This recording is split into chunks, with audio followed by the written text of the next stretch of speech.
అందరికీ నమస్కారం.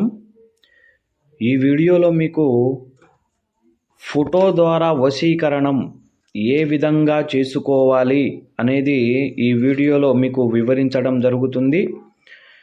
భార్య భర్తకు వశీకరణము చేసుకోవటం, అలాగే భర్త భార్యకు ఫోటో ద్వారా వశీకరణ చేసుకోవడం, అలాగే గత కొద్ది కాలాల పాటు సంయతంగా ఉండి చిన్న చిన్న గొడవలకు విడిపోయిన వారు, అలాగే కొన్ని రోజులు ప్రేమగా ఉండి ప్రేమను చూపించి విడిపోయిన వారు ఈ ఫోటో ద్వారా వశీకరణం అనేది చాలా అద్భుతంగా చేసుకోవచ్చు.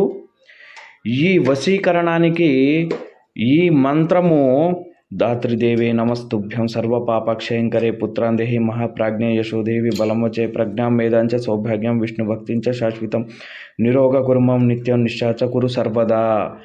ఈ యొక్క మంత్రాన్ని మీరు ఎవరినైతే వశపరుచుకోవాలి అనుకుంటున్నారో వారి ఫోటో మీకు ఇష్టమైన దేవుని మందిరములో పెట్టి ఈ మంత్రాన్ని 108 సార్లు జపించినట్లయితే వారు ఖచ్చితంగా ఎక్కడ ఉన్నా, ఎంత దూరాన ఉన్నా, ఎంతటి మొండివారైనా, ఎంతటి మూర్ఖపు మానవులైనా సరే ఖచ్చితంగా వాళ్ళు మీకు వశం కాక తప్పదు.